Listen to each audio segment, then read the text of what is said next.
Oke, mulai pembahasan hari ini, malam hari ini. Mudah-mudahan belajarnya lancar, mini CC juga lancar, lulus nilainya bagus. Sebelum itu kita mulai terlebih dahulu berdoanya. Berdoa dimulai. Bismillahirrahmanirrahim. Raditu billahi rabba wa bil islami dina wa bi Muhammadin nabiyya wa rasulah. Rabbi zidni ilma warzuqni fahma rabbi shrah li sadri wa yassir li amri wahlul 'uqdatam min lisani yafqahu qawli. Amin. Oke, bismillahirrahmanirrahim. Pertama kita bahas tentang stroke dulu ya. Oke. Nah, jadi mungkin Via sama Yasmin udah pada tahu bahwasanya stroke ini ada banyak. Ada mulai dari TIA, kemudian mulai dari RIND, terus PRIN atau PRIND, kemudian stroke yang irreversible, ada stroke iskemik ataupun yang hemorrhagic. Oke, ini mana nih? Kalian kok nggak muncul? Tidak nama kalian. Oke, aku mulai aja ya. Oke, yang pertama kita bahas stroke yang reversible. Jadi stroke-nya itu dia bisa kembali pulih. Jadi gejala-gejalanya tuh bisa kembali pulih atau yang disebut sebagai reversible. Jadi reversible itu kembali nih. Dia bisa kembali. Yang pertama itu ada transient ischemic attack atau nama lainnya adalah TIA. TIA. Jadi nanti kalau misalkan mungkin ujian tulis atau nanti dokternya ngomong TIA itu nggak usah bingung, itu sama kayak transient ischemic attack, teman. Jadi dia itu adalah kondisi stroke, gangguan neurologi atau defisit neurologis yang akut dan dia akan pulih kurang dari 24 jam. Ini definisinya. Jadi kalau misalkan dia tiba-tiba pelo kemudian disertai dengan kelemahan anggota gerak sebelah kiri, mulai dari tangan kiri, kemudian kaki sebelah kiri. Nah, itu membaik gejalanya misalkan dalam 8 jam. Nah, itu masuk ke dalam TIA. Jadi kurang dari 24 jam. Oke. Nanti kalau lebih dari 24 jam beda lagi. Oh ya, nanti kalau misalkan suaraku tiba-tiba putus-putus atau nggak jelas, bilang aja ya, Rek. Oke, Kak. Oke. Ini yang reversible. Oke. Nah, kenapa kok bisa terjadi transient ischemic attack itu? Kenapa kok dia bisa kembali lagi? Nah, itu akibat dari umumnya adalah berkurangnya aliran darah pada pembuluh darah cerebral. Jadi biasanya karena iskemik dulu, sesuai namanya ya, iskemik. Jadi masih kurang suplai darah, suplai oksigen. Sebelum nanti akhirnya terjadi nekrosis. Nah, ketika kondisi iskemik, kondisi kurangnya suplai, atau sampai berhenti aliran darah ke pembuluh darah otak, cerebral, maka nanti akan terjadi suatu gejala. Jadi muncul gejalanya. Gejalanya pun tergantung lokasi daripada bagian cerebral yang terkena. Hmm. Jadi bisa pada pembuluh darah arteri besarnya. Hmm. Terus juga bisa karena emboli pembuluh darah jantung. Jadi awalnya embolinya tuh di pembuluh darah selain di otak ataupun di jantung. Kemudian embolinya bisa lepas dan akhirnya menyumbat ke arteri pada otak di arteri cerebral. Atau bisa yang paling sering itu di daerah sirkulus wilisi. Yang sering itu di sirkulus wilisi. Kalian DPJP-nya sama siapa, VP? Iya. Aku sama Dokter Nurlisa. Kalau Via Sama dokter dia. sama dokter Dia. Sama dokter Dia pasti disuruh ini nggak sih hafalan sirkulus wilisi? Iya, Nggak. Kak. Hah? Disuruh hafalan nggak? Iya, semuanya, Kak. Oh iya iya iya. Iya sih, soalnya waktu dulu aku dokter Dia tuh disuruh hafalin sampai disuruh gambar anatominya tuh, jadi supaya ingat-ingat. Oke, ini em, yang biasa terkena itu adalah di sirkulus wilisi. Kemudian dia juga bisa oklusi pembuluh darah kecil bagian otak. Jadi kalau sirkulus wilisi kan dia terdiri atas pembuluh darah yang lumayan besar, mulai dari arteri basiler sampai yang anterior posterior itu kan agak besar. Nah, itu juga bisa kena pada arteri-arteri yang kecil di bagian cerebral atau oklusi pembuluh darah kecil otak. Nah, kemudian si TIA ini didiagnosis berdasarkan dua. Yang pertama bisa karena dia TIA yang karotis atau TIA yang vertebrobasiler. Kembali lagi tergantung lokasinya. Biasanya kalau pada TIA yang karotis, yaitu gejalanya adalah parese, jelas ya, kelemahan anggota gerak. Kemudian biasanya disertai dengan gangguan sensorik. Kemudian ada afasia. Jadi tiba-tiba dia misalkan nggak bisa ngomong, baik bisa jadi afasia motorik ataupun afasia sensorik. Kalau afasia motorik kan dia berarti nggak bisa ngomong tuh. Tapi dia kalau diberitahu, misalkan diminta kayak, Pak, kalau misalkan diajak ngomong, kemudian kalau setuju silakan menganggukkan kepala. Kemudian pasiennya bisa menganggukkan, berarti kan dia paham dengan omongan yang kita berikan. Kemudian dia juga melakukan perintah yang kita berikan. Nah, itu biasanya adalah afasia motorik. Tapi kalau afasia sensorik itu cenderung sensorisnya atau pemahamannya dia yang terganggu.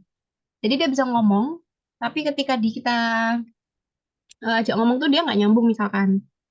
Itu adalah afasia sensorik. Jadi pemahamannya yang terganggu. Kemudian bisa gangguan pada matanya. Jadi bisa sampai gangguan pada mata, pada orbitanya. Kemudian kalau vertebrobasiler, yang kita tahu bahwasanya vertebro biasanya itu adalah pada sistem ke sistem keseimbangan. Makanya nanti dia itu keluhannya adalah bagian vertigo. Jadi ada tambahan vertigonya. Kemudian biasanya gangguan pada matanya itu adalah bilateral. Jadi dua-duanya. Kalau yang TIA karotis dia itu di unilateral. Jadi cuma satu mata. Unilateral. Unilateral. Nih. Oke. Jadi apa aja yang paling em, perlu kita tahu? Yang pertama adalah gangguan perilaku. Jadi bisa perubahan perilaku. Misalkan pasiennya dulu dikenal sebagai pasien yang pribadi yang sabar. Terus ketika ada serangan ini, TIA, tiba-tiba dia ada perubahan perilaku. Jadi lebih irritable misalkan. Irritable itu apa? Kondisi-kondisi kayak misalkan dia lebih sensitif. Diomongin apa, tiba-tiba dia tuh dikit-dikit tersinggung. Irritable. Terus kemudian ada gangguan bahasa, termasuk afasia ya yang tadi. Terus gait, gangguan jalannya. Biasanya kalau ada kelumpuhan, apalagi anggota gerak bawah, ekstremitas inferior, nah biasanya akan ada gangguan gaitnya. Gaitnya ada banyak, bisa gait yang kayak gunting itu, jadi posisi kakinya kayak gunting, itu namanya scissor gait. Terus ada juga yang drop foot, jadi kakinya kayak nyeret, gitu. Itu yang paling sering pada stroke. Kemudian memori, jadi pasiennya lebih cenderung lupaan atau bahkan ada beberapa memori yang hilang. Kemudian ada gangguan gerakan, bisa tiba-tiba ada kayak tremor, jadi gangguan gerakan tremor, terus atau Korea, itu memang jarang kalau Korea. Korea tuh gerakan gerakan yang involunter, terus gerakannya tuh kayak menari. Nah, makanya namanya Korea. Kayak apa namanya K-pop ya. Kemudian pada pasien TIA pemeriksaan penunjang yang bisa kita berikan, kita lakukan, atau kita planningkan. Kalau mini CX kan kita modal planning tuh. Nah, planning pemeriksaannya itu adalah laboratorium. Mulai dari gula darah, darah lengkap, kemudian serum elektrolit gimana, kemudian profil lipidnya gimana, profil koagulasi, ini pembekuan darah, sama kemudian pemeriksaan lainnya. Yang pertama ada EKG, jadi kita mau lihat jantungnya gimana. Kemudian MRI dan CT scan kepala. Nih. Kemudian Doppler transkranial. Jadi di bagian kepala juga. Kemudian Doppler karotis. Jadi kita untuk tahu ada nggak sih iskemik di sana di pembuluh darah bagian kranial ataupun di bagian karotis. Jadi Doppler ini tuh kayak USG. Cuman USG-nya khusus untuk melihat pembuluh darah. Beda kalau USG kayak abdomen. Biasanya kalau USG abdomen kan cuma lihat organ-organnya. Tapi kalau Doppler itu khusus melihat pembuluh darahnya. Tuh. Kemudian, oh ya, sama pesanku waktu mini CX, itu kalian jangan lupa. Kayak misalkan mau melakukan pemeriksaan penunjang. Misalkan pemeriksaan penunjang X-ray ataupun MRI, CT scan. Jangan lupa harus sebut ini, kepalanya nih. Harus disebut. Soalnya kan banyak MRI lutut bisa, terus CT scan bisa toraks, macam-macam gitu. Nah, jadi harus disampaikan. Maunya apa? CT scan kepala kah? CT scan pergelangan tangan kah? Itu X-ray apa? Pergelangan tangan kah? Toraks kah? Atau kepala? Jadi harus dikasih tahu. Kemudian untuk terapinya, nah ini terapi pada pasien-pasien stroke biasanya kita kasih yang namanya ini clopidogrel. Jadi ini antiplatelet, golongan antiplatelet. Platelet. Kebaca nggak ya tulisanku yang kayak ceker ayam ini? Ini A ya guys. Platelet. Oke. Kemudian antiplateletnya apa? Nah, biasanya kita pakai clopidogrel sama aspirin. Nih, jadi dosis awalnya adalah clopidogrel 300 miligram, kemudian baru nanti berangsur-angsur diturunkan yaitu 75 miligram per hari selama kurang lebih 90 hari atau 3 bulan. Tuh. Terus biasanya dikombinasikan dengan aspirin 75 miligram per hari pada 3 minggu pertama aja. Sisanya bisa pakai clopidogrel. Tuh. Kemudian pada kondisi-kondisi tertentu, misalkan pasien stroke dengan riwayat hipertensi, maka perlu ada obatan tambah-tambahan untuk hipertensinya. Karena kita tahu biasanya stroke itu kalau bukan karena aneurisma, bisa jadi karena faktor risiko penyakit lain. Paling sering adalah hipertensi, apalagi hipertensi yang diem-diem. Maksudnya gimana? Diem-diem tuh yang nggak ada gejala. Tiba-tiba, jadi pasiennya nggak ngerti kalau dia punya hipertensi, nggak ada gejala, nggak ada. Intinya dia merasa baik-baik saja, terus tiba-tiba blur, setengah badannya nggak bisa gerak. Tuh, tiba-tiba serangan stroke. Nah, itu yang semakin bahaya. Kemudian pada pasien hipertensi, maka kita perlukan obat antihipertensi. Yang umumnya diberikan itu adalah golongan ACE inhibitor, terus digabung dengan diuretik. Tuh, ACE inhibitor itu yang pril. Jadi bisa pakai captopril misalkan. Captopril. Terus diuretik itu bisa golongan diuretik itu ada furosemid. Furosemid. Nih. Kemudian ada ARB. ARB itu kerjanya hampir sama kayak ACE inhibitor. Jadi dia juga ngeblok, tapi yang ngebloknya pada angiotensin reseptornya. Jadi reseptornya yang dihambat. Kalau ini adalah supaya E1 nggak berubah jadi S2. Mekanismenya. Tapi kalau di neuro enggak sih, katanya nggak dibahas juga.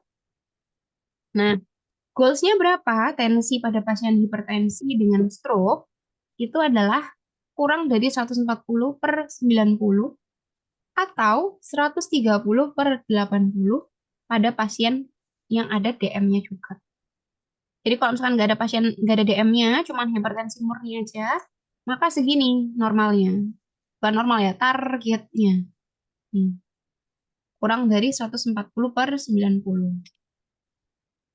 Kemudian kalau pasiennya hiperlipidemi, kita tahu hiperlipidemi karena kita cek nih profil lipidnya. Nih, kalau memang tinggi, nih kan resiko arteriosklerosisnya tinggi tuh. Maka kita berikan yang namanya statin. Jadi simvastatin bisa, jadi golongan-golongan obat statin, atorvastatin bisa. Nih, dengan target terapinya itu kalau pasien bisa mencapai nilai LDL-nya kurang dari 100 mg per dl. LDL ini yang baik ya. Kemudian DM, kalau pasiennya memang ada riwayat diabetes mellitus, maka perlu dikasih OAD jelas ya, anti diabetes, misalkan metformin, sulfonylurea, terus golongan-golongan lainnya, boleh menyesuaikan dengan dokter spesialis penyakit dalam. Nah, yang penting targetnya adalah gula darahnya harus kurang dari 126 mg per dl untuk gula darah acak. Ini targetnya. Oke. Nah, yang paling penting daripada terapi farmakologi itulah ada terapi non-farmakonya. Non-farmako. Nah, terapi non-farmakonya apa? Terdiri atas apa? Yang pertama adalah pola makan gizi yang seimbang farmakonya. Jadi, misalkan pasiennya obesitas, nah gizinya harus disesuaikan. Kemudian, kalau pasien ada riwayat merokok, maka rokoknya harus stop. Harus stop. Kemudian kalau memang ada riwayat konsumsi alkohol harus dibatasi atau bahkan disuruh berhenti. Tuh. Kemudian pasien diedukasi untuk melakukan aktivitas fisik kurang lebih dari atau sama dengan 10 menit per hari. Nah, biasa kan kalau stroke ini pasien-pasien yang udah sepuh-sepuh. Nanti bisa diedukasi aja. Olahraganya nggak perlu yang macam-macam, nggak perlu yang sulit-sulit. Boleh jalan aja boleh. Ya, jalan cepat boleh. 10 menit aja dalam sehari. Kalau pasien bisa sepedaan, nggih monggo sepedaan. Tapi kalau nggak bisa sepedaan, boleh berenang kalau bisa berenang. Dekat kolam renang juga. Tuh. Kemudian berlari. Tapi kalau berlari, biasanya pasien-pasien yang sepuh itu juga risiko. Karena ada ini misalkan osteoporosis atau osteoartritis. Itu kan nyeri tuh kalau misalkan dipakai aktivitas, lututnya nyeri. Nah, itu juga berisiko lagi. Jadi yang paling gampang adalah jalan cepat. Nanti kalian kalau mau edukasi, kalian sesuaikan juga sama riwayat sosialnya. Misalkan pasiennya itu memang yang menengah ke bawah, ya edukasinya jangan disuruh ini, jangan macam-macam, jangan disuruh pilates misalkan, jangan disuruh olahraga-olahraga yang mehong, disesuaikan. Yang paling enggak ya jalan cepat Bu, jalan di depan komplek, sebentar atau jalan depan rumah 10 menit aja. Jadi edukasi olahraganya yang sesuai dengan kondisi pasien sama riwayat sosialnya pasien. Tuh. Terus, oke, ini untuk faktor risiko. Faktor risiko atau penilaian faktor risiko pada TIA ini kita bisa lihat pada tabel di sini.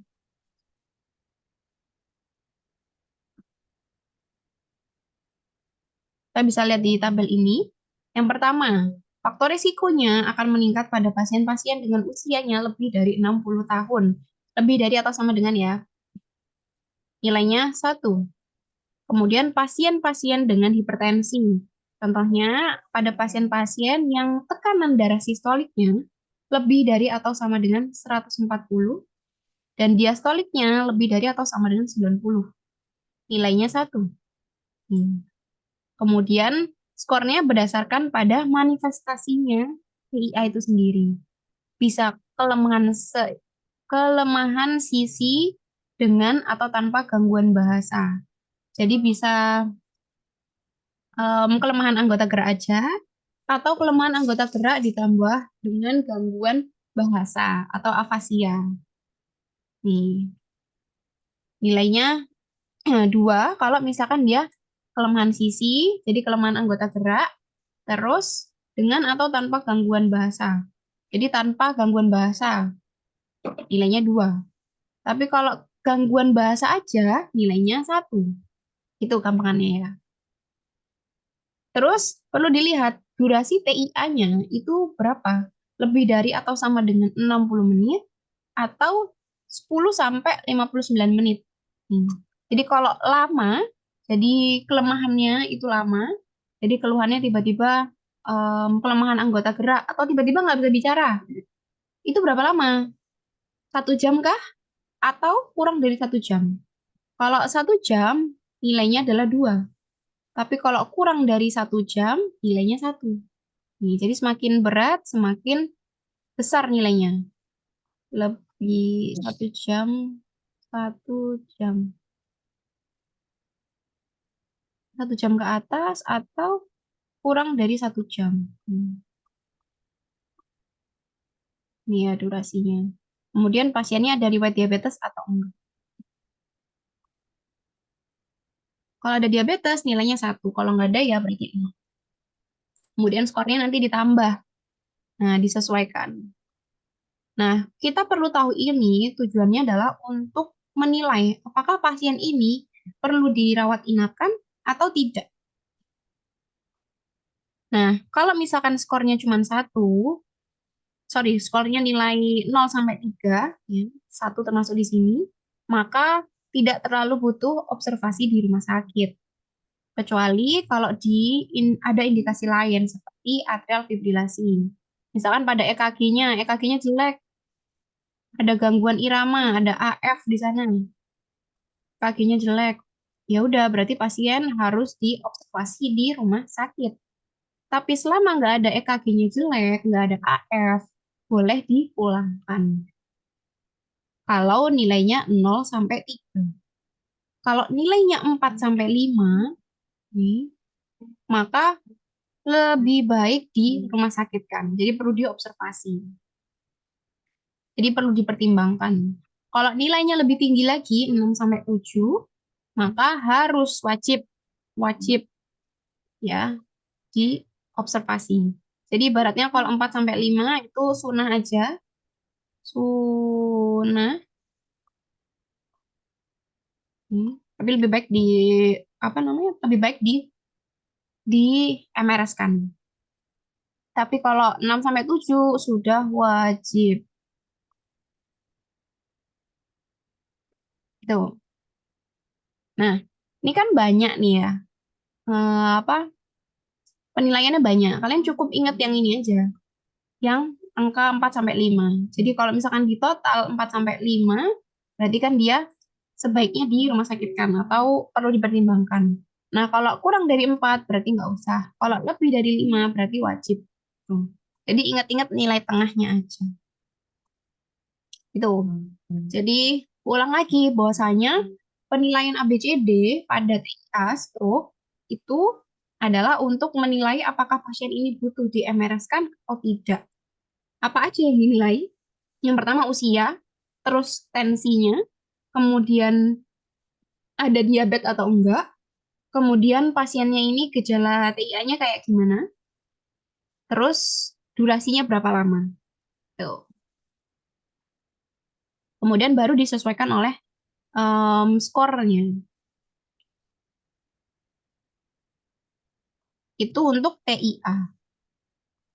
Kemudian, oke, sebelumnya ada yang mau tanyain dulu nggak terkait TIA?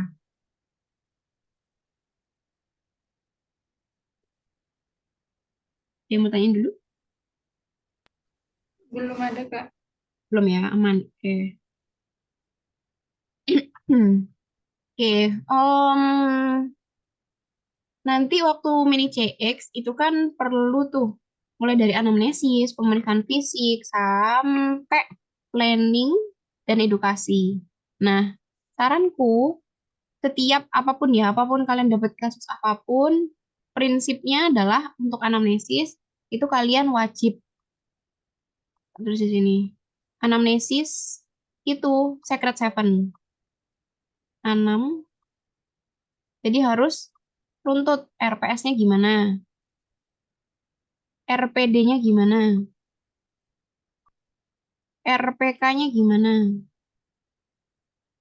kemudian RPO, kemudian riwayat sosialnya gimana. Riwayat sosial ini terkait misalkan pasiennya kebiasaan sehari-hari. Kayak, Pak, mohon maaf sebelumnya, apakah Bapak merokok? Kalau merokok, digali lagi. 1 hari itu berapa kali konsumsi rokok? Misalkan berapa batang? Atau berapa pak? Terus habis itu, misalkan pasiennya memang minum alkohol. Nah, itu juga perlu cari tahu. Pasiennya itu berapa kali, berapa sering minum alkohol. Terus selanjutnya yang nggak kalah penting itu pekerjaan. Tuh, jadi untuk tahu kira-kira pasien ini kerjanya sehari-hari apa. Apalagi nanti kalau berkaitan sama keluhan CTS misalkan, keluhan LBP. Nah, itu riwayat pekerjaan perlu digali. Nih, terus RPS ini juga usahakan sistematik. Jadi supaya kalian itu nggak lupa, nggak ada yang kelupaan.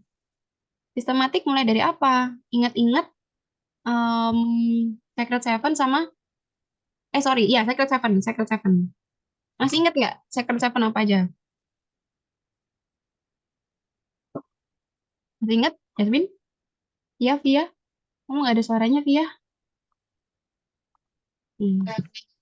Hanya lokasi, konsep, Mm-mm. faktor memperberat, memperingan, Yep. Terus, apa lagi? Sifatnya gimana? Sifatnya, kuantitas, kualitasnya gimana? Mm-mm. Sama ketambahan keluhan lain. Nah, itu udah wajib, sistemnya wajib. Tadi ya, mulai dari onsetnya, berapa lama. Nih, biasanya kalau TIA, keluhannya 2 jam yang lalu, dok. Terus sekarang sudah membaik. Berarti kan dia masuk tuh yang kurang dari 24 jam. Cuman dia masuk TIA yang faktor resikonya nilainya 2. Karena durasinya lebih dari 2 jam. Sorry, 2 jam, lebih dari 1 jam. Nih, onset. Kemudian setelah onset, lokasinya. Gimana aja, Bu, kelemahannya? Atau boleh tanya, ada nggak anggota anggota yang lemah? Tuh, jadi mana aja? Sebelah kiri kah, sebelah kanan kah? Itu dicari tahu. Kemudian setelah lokasi, kita cari faktor peringan dan perberat. Faktor yang memperberat, berat, dan yang memperingan. Biasanya kalau pasien stroke, nggak ada sih yang memperingan. Hmm. Kecuali sudah masuk obat-obatan. Atau kalau kondisi TIA, dia ya spontan aja dia kembali. Ini berat, yang ini memperingan. Terus habis itu kuantitasnya. Kuantitas itu kalau misalkan pada nyeri ya, kuantitas itu bisa seberapa sering, frekuensi, atau seberapa sakitnya. Jadi fast-nya itu gimana? Visual Analog Scale atau NRS. Numeric Ratio Scale.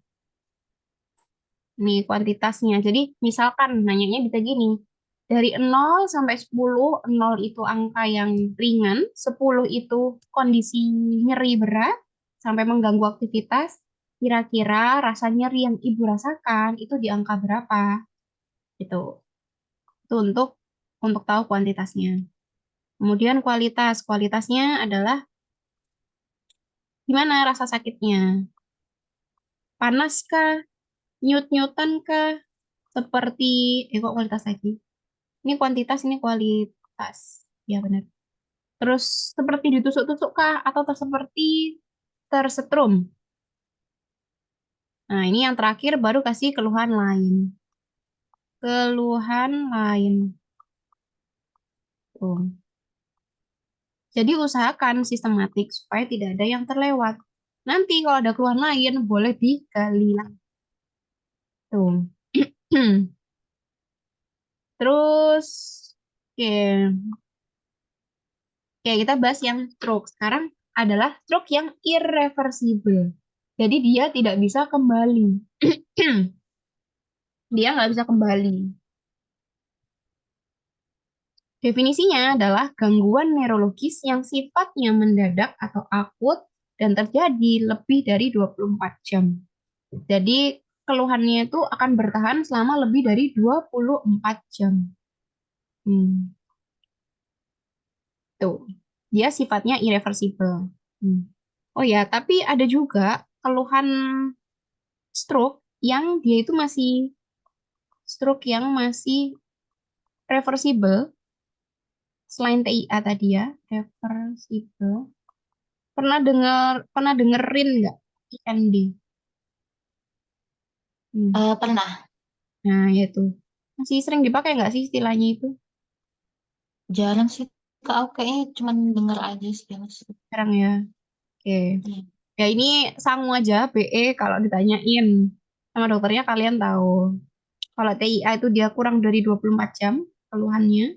Jadi dia sudah kembali. Kemudian kalau yang RIN itu dia 1 sampai 3 hari baru kembali. Kalau PRIND, jadi ini prolong ya, lebih lama. PIRND itu kalau keluhannya menetap selama 4 sampai 7 hari. Setelah itu keluhannya membaik. Nah, itu termasuk ke stroke yang reversible. Nah, tapi kalau gangguannya itu atau defisit neurologisnya itu bertahan terus, nah kita bisa bilang itu adalah irreversible. Biasanya dia karena adalah gangguan peredaran darah. Nah, stroke yang irreversible itu dibagi menjadi dua. Ada yang stroke iskemik atau infarct, atau stroke perdarahan atau stroke yang hemorrhagic. Hmm.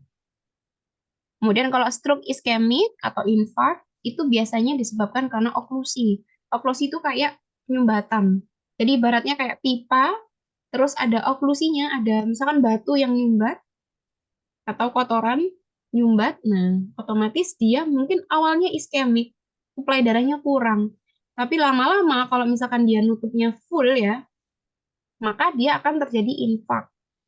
Dan dia biasanya bisa karena trombosis ataupun emboli. Jadi misalkan emboli paru. Nah, dia bisa nih jalan ke sini. Jalan ke pembuluh darah ke otak. Biasanya kalau kayak gitu, dia ada riwayat sebelumnya. Riwayat sebelumnya itu apa? Kayak misalkan penyakit jantung. Atau penyakit-penyakit em, pembuluh darah lainnya. Jadi ada riwayatnya. Terus,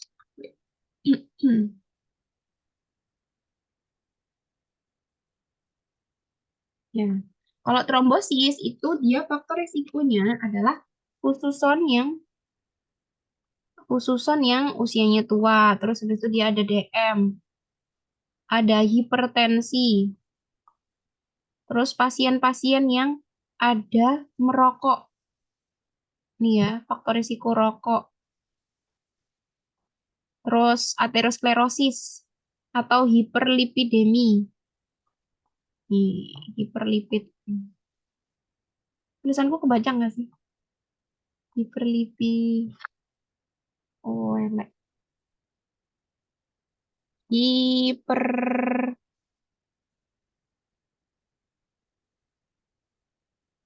hiperlipidemi. Nah, semakin tinggi lipidnya, profil lipidnya, maka seseorang itu akan semakin tinggi tuh berisiko aterosklerosis. Berlipide, ini demnya. Nih.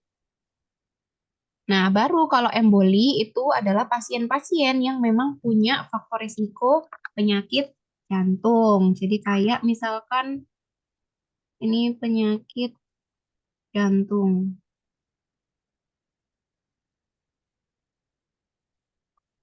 Contohnya apa? Misalkan AF. Jadi dia punya ada riwayat gangguan fibrilasi. Ini ya. Terus kemudian ada riwayat katup jantung, misalkan gangguan katup jantung. Kayak contohnya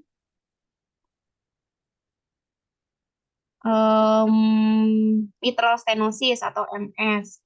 Nah, itu termasuk dari salah satu faktor risiko pasien-pasien akan terkena stroke iskemik atau yang infarct. Tuh. Kemudian yang stroke perdarahan. Ini tergantung lokasinya di mana. Bisa terjadi perdarahannya intracerebral, jadi beneran di korteks otaknya, di bagian otaknya.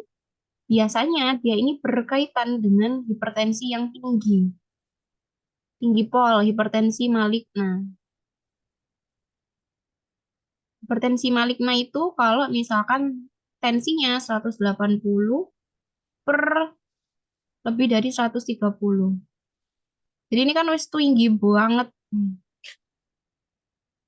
Nih, hipertensi maligna.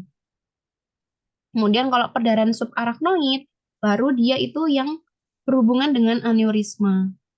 Jadi misalkan dia punya, memang dia genetik atau dari bawaan lahir tuh dia sudah punya bakat aneurisma. Aneurisma. Nah, bisa jadi dia itu akan pecah. Jadi kayak bom waktu. Di waktu pecah, maka dia itu akan menyebabkan suatu stroke perdarahan atau stroke hemorrhagic. Gitu. Nah, secara klinis, stroke iskemik sama stroke infarct itu bisa dibedakan dengan Sirirat score. Anaknya dokter dia pasti sering ini, Sirirat score. Jadi dia untuk membedakan secara klinis. Untuk membedakan secara klinis. Nih, apa aja yang kita bisa tanyakan atau waktu kita lakukan pemeriksaan adalah yang pertama, nih, dia itu sadar atau enggak? Kalau misalkan sadar, berarti nilainya 0. Kalau dia mengantuk atau dia GCS-nya turun, nih, berarti 1. Atau kalau dia koma, pasiennya blast, GCS-nya 111. Disuruh buka mata nggak bisa, disuruh gerakan tangannya nggak bisa, terus disuruh kita tanya ya, kita tanya orientasi waktu gitu, dia nggak jawab. Maka nilainya adalah 2. Kalau pasiennya cenderung ngantuk terus, tapi kalau dipegang atau dikasih provokasi, Pak, buka matanya. Pasiennya masih mau melek, tapi dia merem lagi, masuknya ke sini, ngantuk atau stupor, atau letargi. Masuk ke sini, nilainya 1. Kemudian ini, MT, dia muntah atau tidak muntah. Kalau dia tidak muntah, nilainya 0. Tapi kalau dia muntah, nilainya 1. Kemudian nyeri. Kita tanyain, Pak, pusing nggak? Nyeri kepala nggak? Kepalanya sakit nggak, Pak? Kalau misalkan tidak, nilainya 0. Tapi kalau nyeri, nilainya 1. Kemudian pada pemeriksaan fisik, tekanan darahnya berapa? Kalau sudah didapatkan tekanan darah, kita ambil tekanan darah sistoliknya. Kemudian adanya ateroma atau tidak. Kalau misalkan ada tanda ateroma, contohnya apa? Kayak ada DM, diabetes mellitus. Kemudian penyakit pembuluh darah perifer, misalkan ada varises. Nah, itu masuk ke penyakit pembuluh darah perifer. Maka nilainya adalah 1. Tapi kalau nggak ada, nilainya 0. Nah, masing-masing ini akan dikalikan baru nanti dijumlah. Kalau yang ini, status keadaan umum ya, GCS, dikalinya 2,5. Kalau MT, muntah atau tidak muntah, itu dikali 2. Kemudian nyeri kepala atau tidak, dikali 2. Kemudian tekanan darah sistoliknya dikali 0,1. Misalkan tekanan darah sistoliknya adalah 80. Nah, 80 tuh dikali 0,1. Berarti sekitar 8. Tuh, itu misalkan. Kemudian ada ateroma atau tidak. Nah, ateroma ini gede sendiri, yaitu dikali 3. Tuh. Nah, gampangannya Sirirat score itu adalah kalian ingat perkaliannya, jadi masing-masing ini dikali berapa, sama keluhannya. Kalau misalkan dia baik, jadi yang nggak muntah, nggak nyeri kepala, pasiennya sadar, nilainya 0. Tidak ada ateroma, nilainya 0. Tapi kalau semakin berat keluhan, misalkan pasiennya ada muntah, maka nilainya 1. Atau pasiennya ada nyeri kepala, nilainya 1. Ada ateroma, nilainya 1. BTW kalau misalkan ateromanya memang ada 2, misalkan pasiennya DM, disertai memang ada penyakit pembuluh darah perifer, nilainya tetap 1. Meskipun dia tanda ateromanya ada 2, atau bahkan lebih. Tetap nilainya 1. Gitu. Kecuali yang GCS. Kalau yang GCS atau keadaan umum, sorry, bukan keadaan umum ya, kesadaran, pasiennya itu ada penilaiannya sampai 2, jadi koma. Kalau 2. Nah, itu aja yang dibedakan. Yang lainnya sama. Penilaiannya sama. Ini tok yang beda. Karena dia sampai 2. Terus perkaliannya yang harus diingat. Gitu. Nah, setelah dijumlah, ini nilainya semua dijumlah. kemudian dikurangin 12. Dikurangin 12. Hasilnya berapa? Kalau misalkan hasilnya kurang dari -1 atau minus-minusan, maka jawabannya adalah itu termasuk ke stroke yang iskemik. Tapi kalau nilainya plus, misalkan nilainya 2 atau 2,5 atau 8, nah itu masuknya yang ke perdarahan. Tuh, itu ya. Dari Siri Red Score, ada yang dibingungin nggak dari Siri Red Score? Biasanya kalau pasien mini CXMO stroke, wajib kalian bikin ini, Siri Red Score. Wajib hukumnya. Sama kayak CBD kalau dapat stroke pasti disuruh bikin Siri Red Score. Bingung nggak, Yasmin atau Via? Ada yang mau ditanyain dulu? Belum ada Kak kalau aku. Oke, aman ya. Via aman?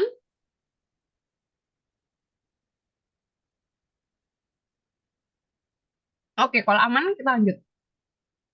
Via nggak bubuk kan ini? Jangan-jangan kebut tiduran ya. Enggak, Kak. Oke, aman. Nah, tunjukkan suaramu, Via. Oke, ini untuk si red score. Jadi, kalau stroke, jangan lupa kalian tanya nyeri kepalanya, terus keluhan lainnya, muntahnya. Kemudian ada, kalau ateroma ini kan masuk ke RPD ya. Nih, jadi harus ditanyakan, ada DM nggak, penyakit pembuluh darah, hipertensi, kita harus tanyakan. Terus kalau ini kan PEMFIS, PF, sama tekanan darah juga itu kita nilai dari pemeriksaan fisik. Terus sama kalau TIA atau untuk membedakan dia ini TIA atau stroke yang reversible, stroke yang irreversible, maka jangan lupa tanyakan keluhannya, apakah ada perbaikan keluhan. Terus kalau misalkan memang ada perbaikan keluhan, wajib tanyakan selama lemah atau ada gangguan neurologis itu berapa lama durasinya. Gitu. Nanti berkaitan sama penilaian tadi, penilaian ABCD, kan? Oke, ini yang tadi RPD, kemudian kalau tekanan darah kita nilai dari PEMFIS, kemudian kalau yang ini BK ini kita lihat dari PEMFIS juga ya, dari keadaannya. Jadi nggak usah ditanyain pasiennya, jangan ditanyain, Bu kemarin tadi ngantuk terus tak, kayak gitu jangan. Jadi kita sesuaikan dengan kondisi pasien waktu kita lakukan pemeriksaan. Jadi Siri Rat Score itu bisa dilakukan ketika kita sudah selesai melakukan pemeriksaan, termasuk anamnesis ya. Oke. Oke, sekarang kita bahas satu-satu. Yang pertama adalah stroke iskemik. Stroke iskemik tadi bisa dua ya, bisa emboli ataupun yang trombus. Cirinya apa? Kalau stroke iskemik, yaitu adalah suatu kondisi di mana pembuluh darah otaknya dia bisa pecah atau hanya robek aja. Hmm.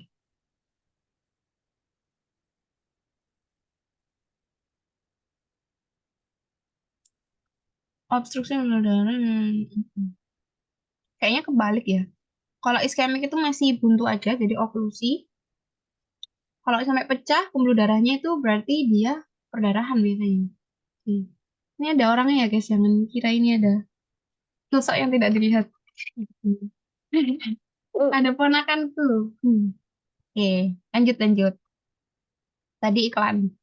Oke, yang membedakan stroke iskemik adalah kondisi dia keluhannya itu muncul pada saat aktivitas. Nih, jadi pada saat aktivitas perlu ditanyakan, Bu atau Pak, tadi keluhannya itu pada saat ngapain? Tiba-tiba kah? Misalkan lagi siram-siram, terus tiba-tiba ngeblak, atau tiba-tiba muntah. Nah, itu bisa menilai apakah dia iskemik ataupun dia hemorrhagic. Umumnya kalau iskemik dia mendadak saat aktivitas, terus disertai dengan peningkatan TIK.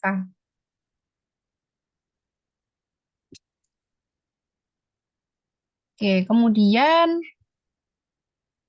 ini tadi yang kita bahas, kalau emboli itu biasanya penyakit jantung, kalau trombus ini biasanya nggak ada penyakit jantung, tapi bisa karena ada ini yang tadi, diabetes, kemudian hipertensi, rokok, hiperlipidemi.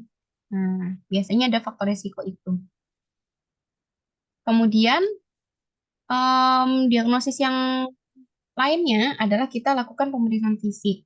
Pemeriksaan fisik neurologis yang kalian perlu ingat adalah ini, FAS. FAS. Nih ya, FAS itu apa aja? Yang pertama adalah F, facial drop. Jadi mukanya merot, merot, kok merot, merot. Jadi satu sisinya tuh drop, jatuh. Kemudian arm weakness untuk yang A. Arm weakness berarti dia ada parese atau sampai paralisis. Kemudian S, S itu untuk speech difficulties atau dia kesusahan untuk bicara atau tiba-tiba pelo, bisa pelo, pelo. Awalnya kan nggak pelo tuh, tiba-tiba kok pelo. Nah, itu termasuk ke speech difficulties. Kemudian time to seek medical help. Jadi onsetnya tuh berapa lama sampai ke rumah sakit onset. Misalkan 1 jam yang lalu atau 2 jam yang lalu, itu termasuk ke sini, masuk ke dalam time to seek medical help. Tuh. Terus ini untuk secara cepatnya juga pemeriksaannya ini. Kemudian yang penting tadi adalah derajat kesadarannya ya gimana. Karena untuk menentukan dia iskemik atau non hemorrhagic. Salah, iskemik atau hemorrhagic. Itu nama lainnya iskemik itu non hemorrhagic ya. Hemorrhagic. Hemorrhagic. Iya, hemor HM hemorrhage.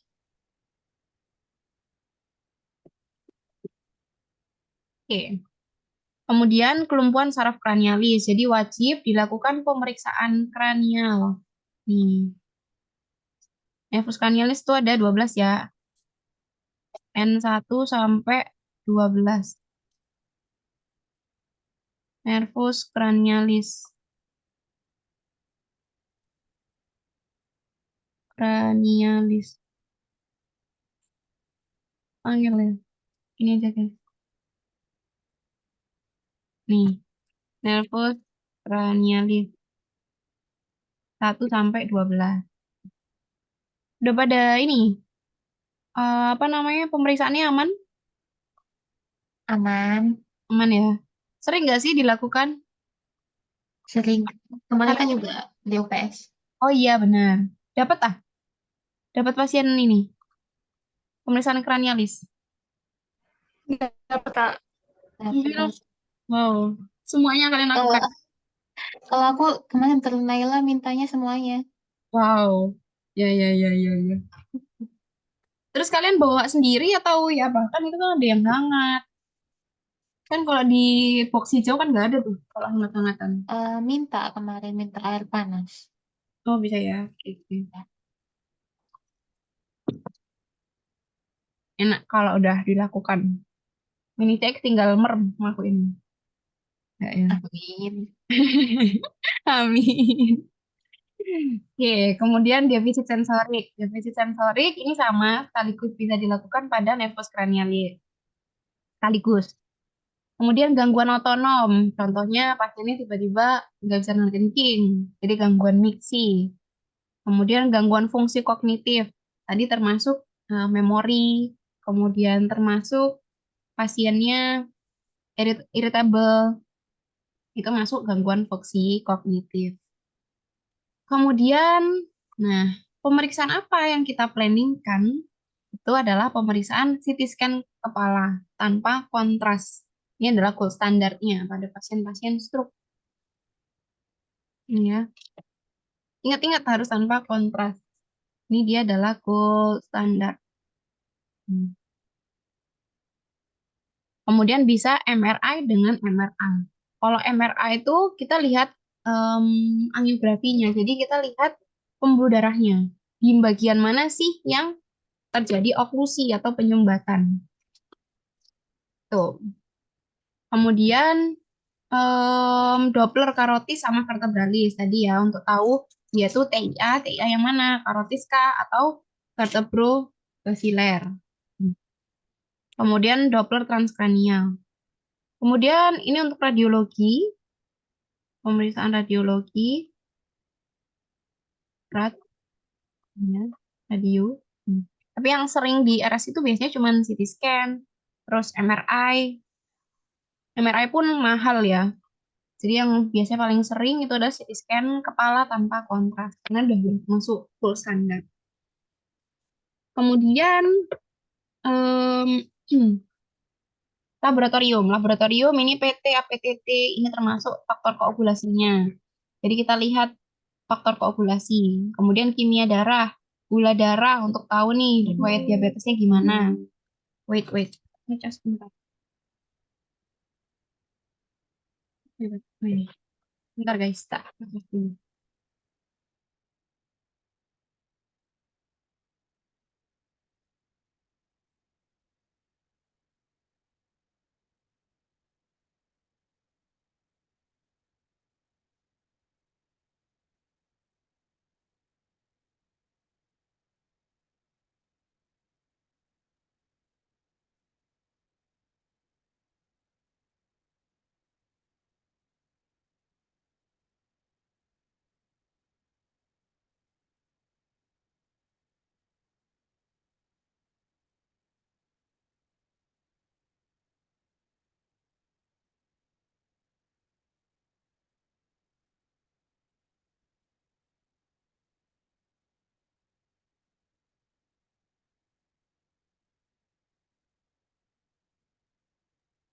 Oke, lanjut ya guys.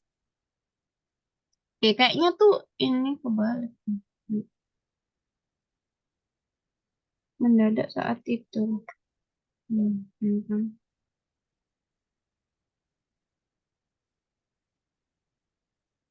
Oke, kemudian kita lanjut ke pemecahan penunjang dulu ya. Oke, kemudian enzim kardiogenik ini untuk tahu sebenarnya apakah dia tuh ada gangguan daripada jantungnya. Enzim jantung, kayak misalkan dia ada em, koroner. Jadi ada penyumbatan koroner. Entah itu dia STEMI atau NSTEMI. Nih, kita bisa lihat dari sini. Kemudian profil lipid untuk lihat dia ini hiperlipidemi atau enggak. Jadi cari tahu faktor resikonya apa. Karena trombus tadi ingat dia faktor resikonya adalah hipertensi, DM, hiperlipidemi, hiperlipid, terus apalagi tadi faktor resiko yang kebiasaan merokok sama alkohol. Rokok sih biasanya paling. Oke. Nah, biasanya pada pemeriksaan penunjang pada CT scan kepala tanpa kontras, biasanya akan muncul tuh suatu gambaran yang hipodens, ya, hipoden di bagian hemisfer cerebri. Hemisfer cerebri maksudnya harus di bagian otaknya, bukan lapisan otaknya, tapi di bagian otaknya. Nih, contohnya kayak gini. Jadi bagian yang lebih gelap. Kalau hipodens, kalau hiperdens baru dia gambarannya putih. Nih, contohnya di sini. Nih, atau ini ada banyak lokasinya ya. Nih ya. Hipodens tuh pokoknya dia lebih gelap. Tandanya di situ ada suatu iskemik atau kondisi infark. Oke. Kemudian kita masuk ke terapi. Kalau terapi umum itu ada 6B, breathing, blood, brain, bowel, bladder, bone, and body skin. Ini untuk terapi umumnya. Breathingnya kalau misalkan pasiennya sesek, ya udah kita bisa bantu dengan pemberian oksigen. Kemudian blood, ini tensinya gimana? Jadi harus pastikan tensinya normotensi. Kemudian brain ini termasuk otaknya ini ya, kita cari tahu. Kemudian bowel, apakah pasiennya ini juga ada kelemahan pada sistem urinary, termasuk gangguan mixing, nggak bisa tahan kencing, dan lain-lain. Kalaupun memang iya, maka bisa diberikan kateter. Tuh. Oh, ini yang bladder, sorry, bladder. Kalau bowel itu misalkan nggak bisa tahan pup. Hmm. Kemudian bone and body skin, ini ya gimana, ada kelemahan atau enggak. Terus kira-kira pasiennya misalkan udah stroke lama, terus udah ada kayak ulcus decubitus. Ini juga harus diterapi. Tuh.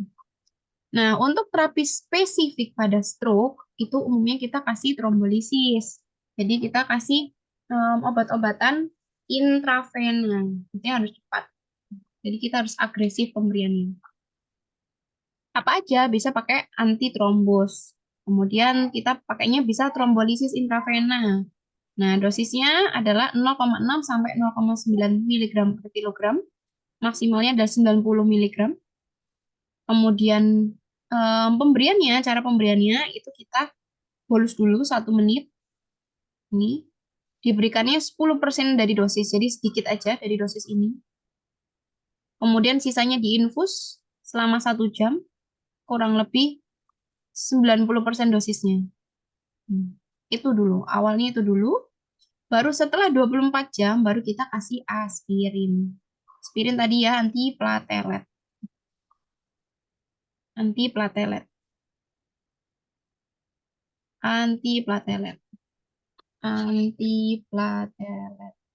Nanti kalau misalkan ditanyain, buat apa antiplatelet?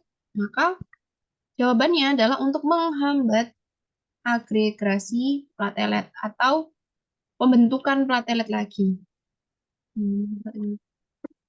Karena kalau misalkan ada pembentukan platelet lagi, maka bisa terjadi penyumbatan lagi. Sama aja dong. Rugi dong gitu. Terus obatnya apa? Kalau yang trombolisis, kita bisa pakai wait. Kita bisa pakai streptokinase. Streptokinase. Streptokinase. Itu yang bisa kita berikan. Kemudian terapi lainnya itu adalah terapi-terapi neurointervensi. Jadi biasanya pakai radiointervensi. Bisa pakai trombektomi. Terutama kalau misalkan onsetnya masih akut. Jadi 6 sampai 24 jam onset stroke. Kemudian pada pasien-pasien dengan gagal rekanalisasi. Nah, baru kita lakukan reperfusi setelah trombolisis. Reperfusi itu ibaratnya kalau di jantung itu dia dibuka. Yang bagian oklusi-oklusinya itu harus dibuka. Dosisnya aspirin sama ya, jadi 160, terus ini aja. 160 sampai 320 mg. 325 per hari. Itu. Terus trombolisis ya bisa pakai streptokinase. Oke, itu untuk terapi spesifiknya.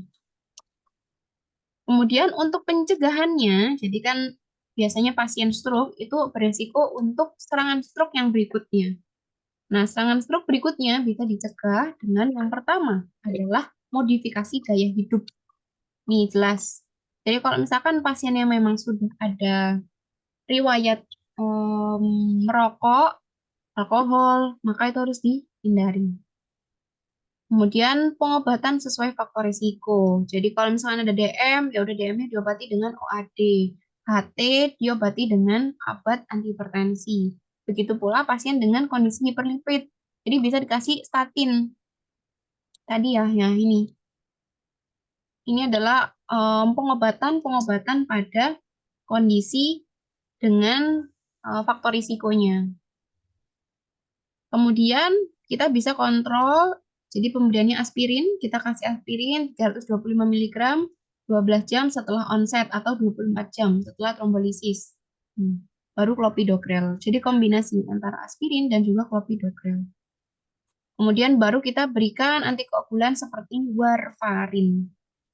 Terutama untuk kasus emboli. Warfarin ini 2-4 miligram. Biasanya, begini Bro. Nih. Biasanya selama 2-4 bulan.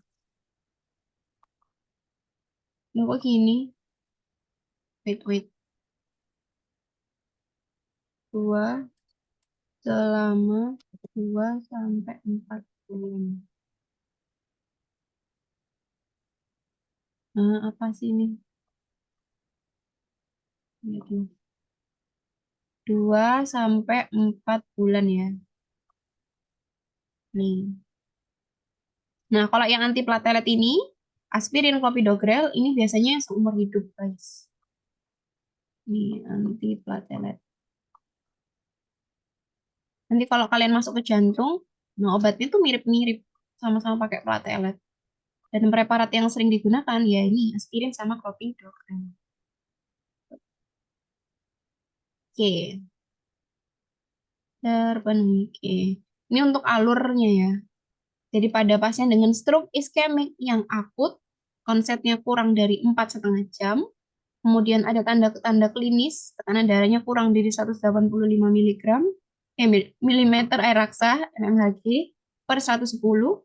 Kemudian pada imaging, pada radiologi, didapatkan adanya ini tanda perdarahan, kemudian pada laboratorium gula darahnya lebih dari 50 atau kurang dari 400, nih, terpenuhi, maka harus dilakukan nih, menuju checklist kontraindikasi. Checklist kontraindikasi yang di sini.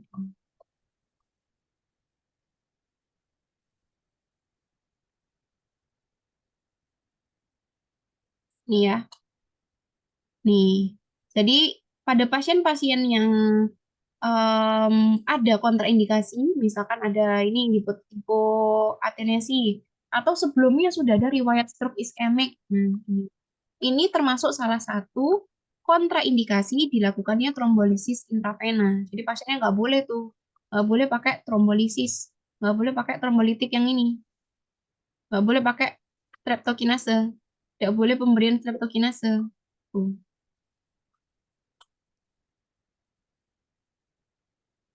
Nih, ini nggak boleh. Jadi ini kontraindikasi trombolisis intravena. Tuh, itu untuk stroke iskemik. Nah, ini ada yang mau keluruskan. Bahwasanya untuk keluhan daripada stroke iskemik ini kebalik ya. Ini. Jadi biasanya kalau misalkan yang iskemik itu justru dia tak bukan saat aktivitas tapi saat istirahat. Ini tuh kayaknya kebalik sama yang hemorrhagic istirahat. Istirahat. Saat istirahat. Terus TIK-nya tuh tidak meningkat ya. Jadi tidak ada keluhan mual dan muntah. TIK-nya negatif. Ini negatif ya. Sorry, negatif. Jadi saat istirahat. Kemudian ya udah itu kebalikannya daripada stroke hemorrhagic. Terus nih, secara secara radiologi, hipodens daripada pemeriksaan penunjang stroke iskemik itu dia terbagi menjadi beberapa. Yang pertama, dia adalah hmm. Yang pertama dia kondisi yang hiperakut, hiperakut, hiper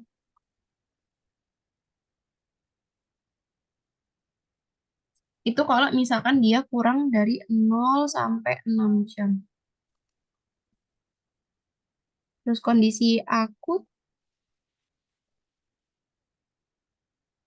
itu 6 sampai 24 jam. Subakut, subakut, subakut kalau dia 1 sampai 2 minggu. Jadi lebih dari 24 jam.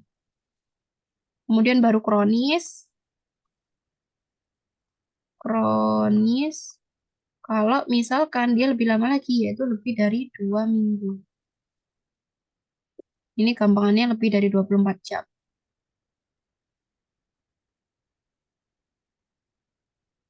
Nah, itu yang membedakan. Hmm. Begitu. Itu untuk perbedaannya. Oke. Kemudian kita bahas ke stroke hemorrhagic terlebih dahulu. Kalau stroke hemorrhagic, biasanya, ini sama ya, ini bukan ini, tapi dia obstruksi. Wait. Ini dia obstruksi. Kalau iskemik itu dia obstruksi. Makanya tadi kurang oksigen. Obstruksi atau oklusi ya. Oklusi itu tetap sama kayak buntu. Sama kayak obstruksi. Baru yang ini, stroke hemorrhagic, itu adalah pecahnya pembuluh darah otak. Pecahnya pembuluh darah otak. Makanya dia sampai perdarahan. Sama kayak kalau kita jatuh, pecahnya pembuluh darah otak. Kalau jatuh terus berdarah, nah itu kan karena ada pembuluh darah kita yang pecah atau luka.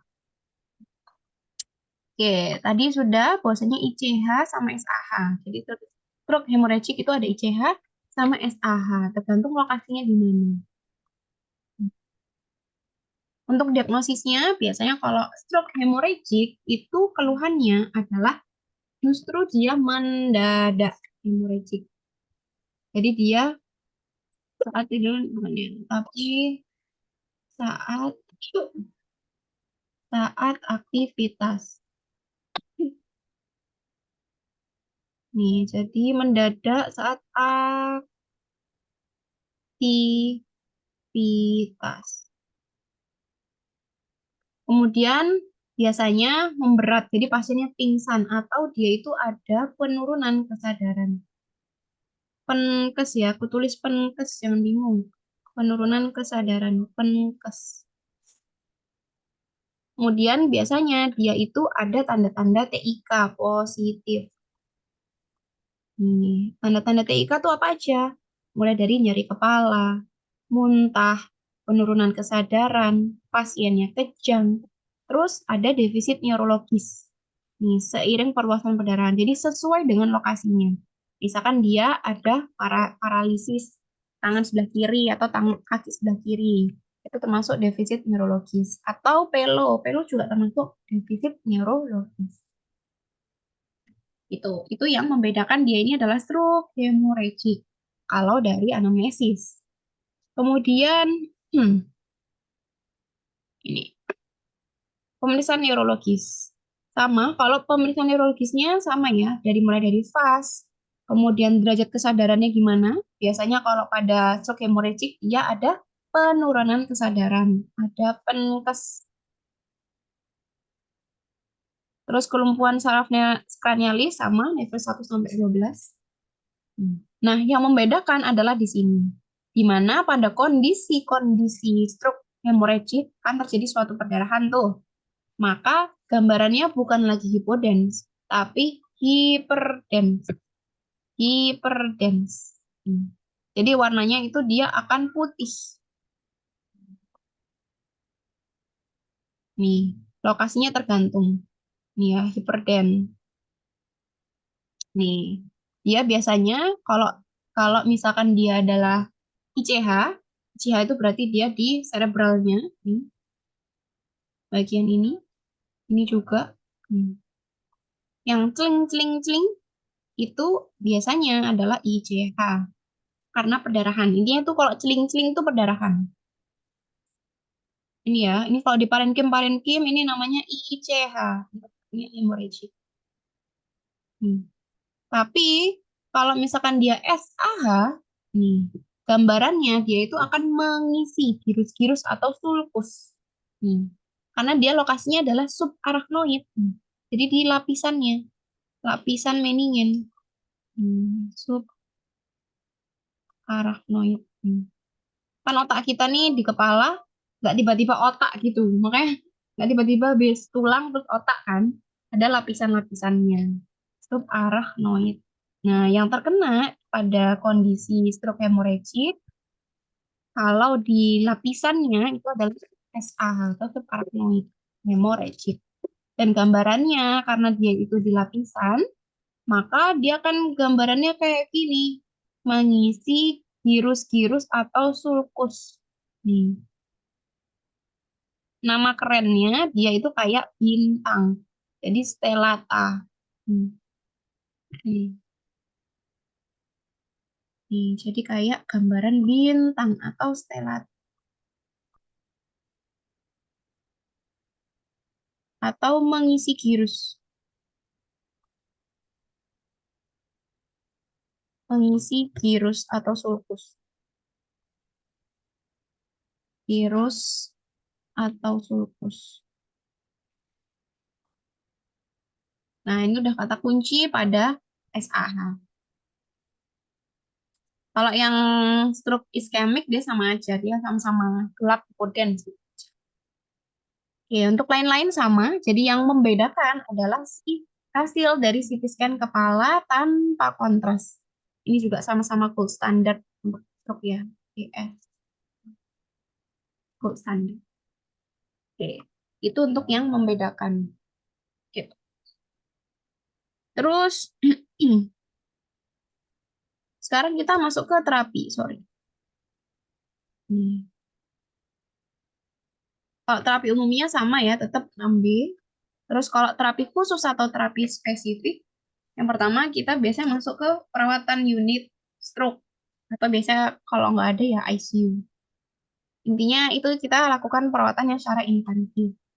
Kemudian karena biasanya hmm, ada peningkatan TIK, maka sebisa mungkin kita pertahankan TIK-nya tetap harus turun dengan pemberian manitol 20%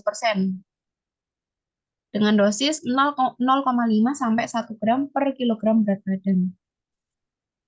Diberikannya selama 20 menit, kemudian dilanjutkan maintenance-nya 4 sampai 6 jam kemudian. Kemudian tekanan darah, untuk tekanan darah harus kurang dari 140 mm air aksa. Jadi supaya TIK-nya juga nggak akan meningkat. Sama pada pasien-pasien dengan stroke perdarahan itu ada terapi awal. Jadi awalnya ini ya termasuk ini, itu kita posisikan dia posisi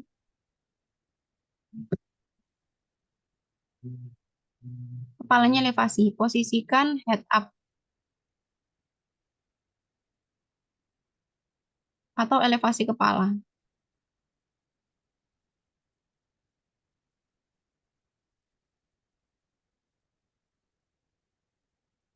20 derajat. Ini. Jadi supaya tekanannya tuh nggak ke kepala dulu gitu. Jadi tekanannya bisa ke bawah, ke bagian organ tubuh yang bawah. Jadi intinya untuk menurunkan TIK-nya. Pakai manitol, terus posisikan bednya lebih tinggi. Tuh, sama ya. Jadi pakai manitol 20% 0,5 sampai 1 gram selama 20 menit, dilanjutkan 4 sampai 6 jam berikutnya. Kemudian target tekanan darahnya kurang dari 140. Bisa pakai ini nicardipin, labetalol, esmolol, nimodipin juga bisa. Nimodipin. Hmm. Jadi ingat-ingatlah kalau ini obat-obatan tekanan darah pada pasien-pasien stroke, ingatlah nini labil. Ya, nini labil. Nih yang pertama untuk nicardipin, nih yang kedua untuk nimodipin, kemudian la-nya itu untuk labetalol, labil, kemudian untuk esmolol, labil. Nini labil. Nah, itu obat-obatannya tekanan darah. Kemudian selanjutnya kalau misalkan pasiennya kejang, ya. Sorry guys, iklan. Oke, kemudian untuk kalau pasiennya kejang karena saking tingginya TIK-nya, maka kita bisa kasih obat-obatan anti kejang. Contohnya kita kasih diazepam. 5-10 mg per kilogram berat badan yang diberikannya bolus lambat. Ingat, harus bolus lambat. Karena kalau cepat-cepat, takutnya yaitu bukan mengatasi kejang, tapi justru kita bikin sistem saraf pada pernapasannya itu juga akan melambat. Akhirnya dia nanti jadi sesek gitu. Kemudian bisa kalau misalkan diazepam nggak mempan, kita bisa pakai phenytoin 15-30 mg per kilogram berat badan. Gitu. Oke, kemudian pada pasien-pasien dengan stroke hemorrhagic, biasanya kita juga kasih pembedahan. Jadi kasih terapi pembedahan. Tapi tentunya mengikuti dengan indikasi-indikasinya. Indikasinya apa? Kalau misalkan ICH-nya, lokasi ICH atau hemorragicnya itu besar, jadi lebih dari 3 cm. Kemudian karena dia besar, dia sampai menekan pons batang otak, terus adanya hidrosefalus, jadi kepalanya sampai gede, tapi isinya itu adalah darah. Atau sampai obstruksi ventricle. Biasanya sampai sini-sini, ventricle-nya sini. Tuh. Kemudian perdarahannya atau hemorragicnya itu karena kelainan struktur seperti aneurisma atau MAV, yaitu malformasi atriovenal di gangguan struktur. Kemudian perdarahan lobaris ukurannya sedang berang, sedang besar, tapi letaknya itu dekat dengan korteks pada usia kurang dari 45 tahun, jadi usia muda. Disertai dengan penurunan GCS. Normalnya kan GCS 14-15. Itu baru kita lakukan indikasi pembedahan. Itu. Kemudian untuk mencegah terjadinya ICS berulang sama rehabilitasi medik setelah stroke pada penanganan awalnya sudah tertangani. Baru kita bisa rehabilitasi medik. Rehabilitasi medik mungkin karena pasien stroke itu sifatnya adalah reversible, jadi nggak bisa irreversible, sorry, itu tidak bisa kembali, maka setidaknya adalah memperbaiki kualitas hidup pasien. Jadi misalkan awalnya pasien kehidupan sehari-harinya pakai tangan dua, maka kita upayakan supaya kualitas hidupnya itu tetap, jadi tidak semakin buruk, tapi tetap dengan rehabilitasi medik. Nanti bisa pakai fisioterapi. Nanti biasanya rujuk ke dokter spesialis kedokteran IKFR, mau kedokteran medik dan rehabilitasi. Gitu. Jadi kalau boleh tak simpulkan, jadi terapi baik itu stroke hemorrhagic, stroke iskemik itu sama. Jadi terapi tepatnya itu adalah 3A. 3A. Apa aja? 3A itu yang pertama adalah AT-plase, jadi AT-plase atau streptokinase, boleh sama aja. Ini ya, AT-plase. Masih, jangan gede-gede gini dong, enggak. Jadi stroke apapun ya, sama AT-plase atau streptokinase, AT-plase atau streptokinase,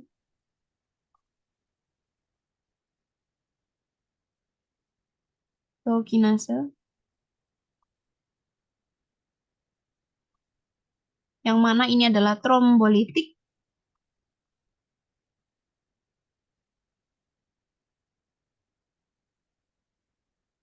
Baru kemudian yang A yang berikutnya adalah antiplatelet. Tadi ya bisa pakai aspirin atau pakai clopidogrel. Antiplatelet. Ini. Baru yang terakhir kita pakai antihipertensi. Antihipertensinya, ingatlah nini labil. Nini labil. Nimodipin, nikardipin, labetalol, esmelol, nini labil. Prinsipnya ini. Kemudian kalau ketambahan, kalau hemorrhagic, kita pakai ini tambahan. Kalau hemorrhagic ditambahkan dengan, kalau ini yang hemorrhagic ya, tambahkan dengan penurunan TIK. Penurunan TIK. TIK. Jadi pakai manitol. Pakai pemberian manitol. 20%. Gitu. Kalau yang stroke iskemik nggak perlu pakai manitol. Gitu.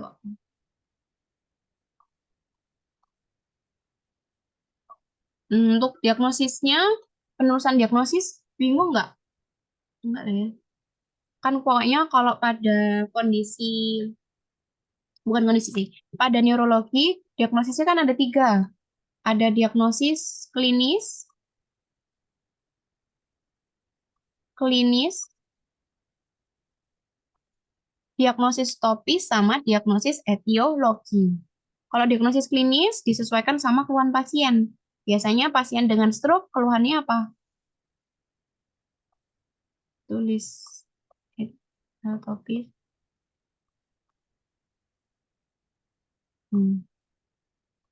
Nih, coba Yasmin atau Via coba diisi. Diagnosis klinisnya apa? Topisnya apa? Kemudian etiologinya apa? Klinisnya apa? Biasanya misalkan pasien datang dengan keluhan kelemahan anggota gerak sebelah kiri, disertai dengan pelo. Kemudian pasien datang dengan riwayat mual dan muntah sebelumnya. Nah, kamu akan tulis diagnosis klinismu apa?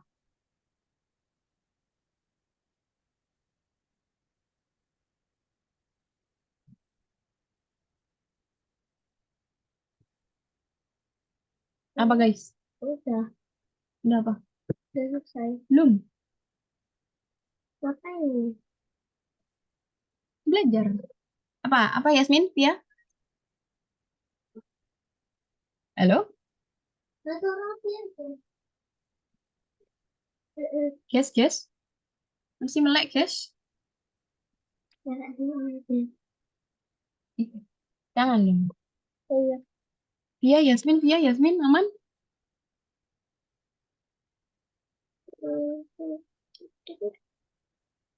Guys, guys, kalian masih ada kah? Bantu dulu ya. Kalau diagnosis klinis, aku isi dulu. Biasanya diagnosis klinis itu disesuaikan sama klinis pasiennya. Kalau stroke biasanya adalah parese. Parese atau paralisis boleh ditulis. Tulis nggak tuh? Boleh ditulis. Parese. Boleh ditulis. Terus habis gitu kalau topisnya, nah topisnya ini disesuaikan dengan kondisi pasiennya. Kalau misalkan jadi lokasinya itu disesuaikan. Kalau misalkan kamu suspek aja, suspek di ini ya stroke perdarahan, terus gambarannya adalah stellata. Jadi tulis aja jenis topis misalkan di subarachnoid, subarachnoid atau SAH langsung. Nih, tapi nanti bisa disesuaikan lagi.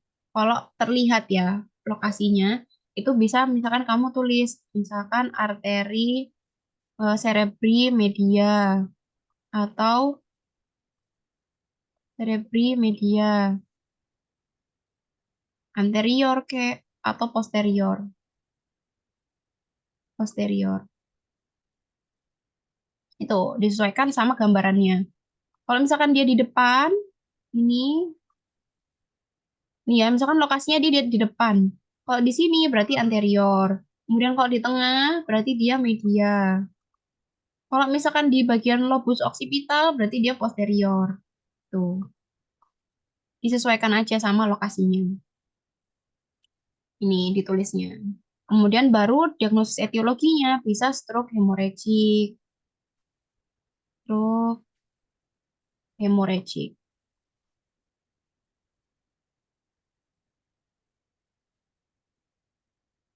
gitu.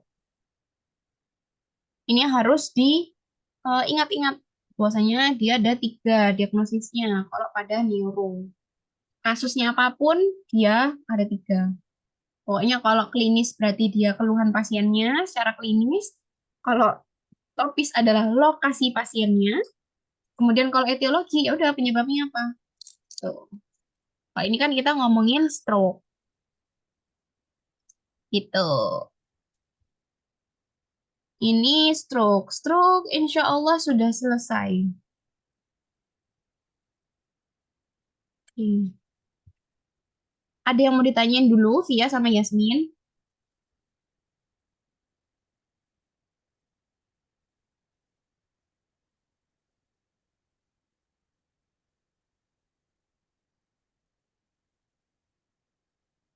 Yasmin, Via?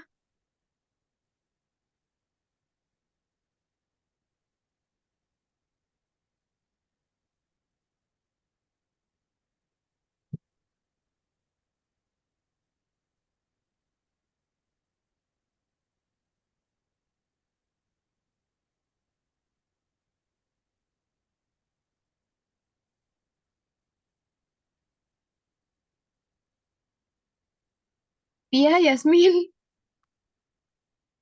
Masih melek kan? Ini kita masih bahas stroke nih.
Halo Kak,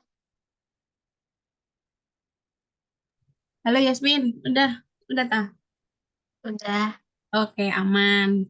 Oke, tadi aku bahas ini. Jangan lupa untuk diagnosisnya. Nanti terbagi jadi tiga kan. Ada klinis, topis, sama etio. Contohnya kayak ini.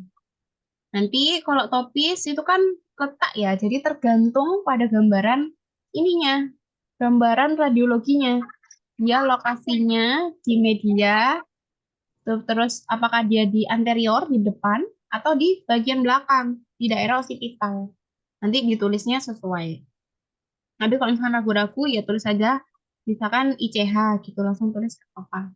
Yang penting kan dia intercerebri, jadi di bagian korteks cerebrinya. Kenapa Yasmin? Kalau UMN, LMM itu naruhnya di klinis ya kayak berarti. Apa-apa? Misal, misal tipe LMN atau UMN gitu. Oh ya biasanya di klinis tapi kalau misalkan disuruh tulis tak biasanya. Iya, Oke. Kalau LMN sama UMN itu kalian perlu bedakan kayak pemeriksaan lainnya ya.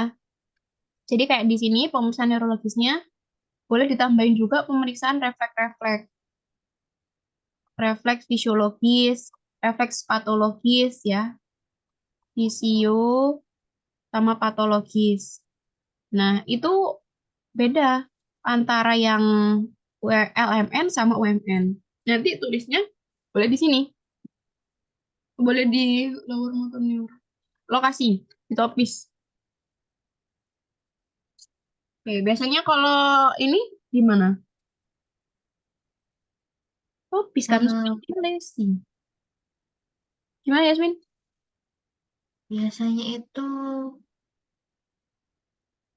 wait, Soalnya UMN sama LMN dia itu menentukan dia itu lesinya di mana. Dia lesinya di atas atau di bawah. Jadi kalau menurutku sih di topis. tapi kalau anak-anak biasanya kayak misal yang klinisnya itu ya Kak, hemiparese dextra tipe UMN, Oh, angioplasty dextra tipe UMN, terus topisnya mungkin bisa hemisfer cerebral sinistra gitu-gitu. oh ya, oke oke. Berarti kamu sesuaikan aja. Berarti kalau misalkan LMN, keluhannya udah apa belum? Perbedaan LMN sama UMN-nya. Dah. Hati. Dadah kakak iya. Sorry guys. Belum Kak.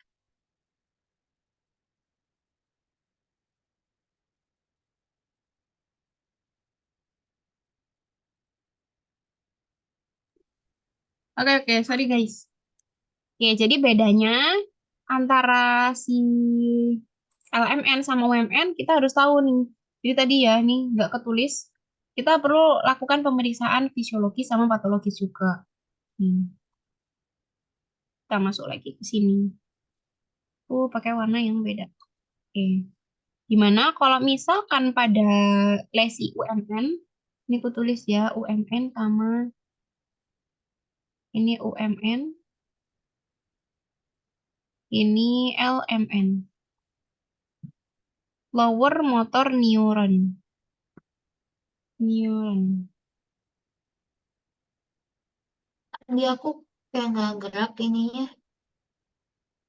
Oke, sorry. emang nggak gerak. Oh, no, no, no. Udah ya. Oke. Jadi, yang pertama, kita bahas tonusnya dulu. Kita lihat tonusnya. Tonusnya itu kayak gimana? Dia tipenya apa? Dia spastik atau flasid? Kalau misalkan dia spastik, jadi kayak spastik itu kayak nih kita lakukan pemeriksaan terus dia tuh pergerakannya itu kayak em, knife. Jadi kayak kayak apa sih namanya? Pisau, kaku, spastik. Kalau yang flasid, flasid. Nah, itu punyanya lower motor neuron. Flasid. Kemudian yang paling gampang, lihatlah bagian refleks fisiologis ataupun patologisnya. Kalau misalkan refleks fisionya, fisiologis, dia itu meningkat, ya, maka itu punyanya si UMN. Tapi kalau refleks fisiologisnya dia itu menurun, berarti dia punyanya UMN. Sorry, LMN. Ih, kok gitu? LMN nih. Nih. Jadi refleks fisiologis yang paling sering atau paling gampang juga kita lakukan itu misalkan refleks ini lengan ya. Apa nih namanya? Yang fleksi sama ekstensi tuh apa sih? Aku lupa. Bicep, bicep sama Bisa tricep ya. BPR, TPR. Atau kalau mau di kaki boleh juga nih patella reflex misalkan. Atau yang di mana tuh? Yang di belakang apa sih namanya? Aku lupa jadinya. Tendon yang besar itu Achilles, refleks Achilles. Nah, itu bisa di situ. Kemudian refleks patologisnya, patologis bisa Babinski atau Cadok, patologis, patologis. Hmm.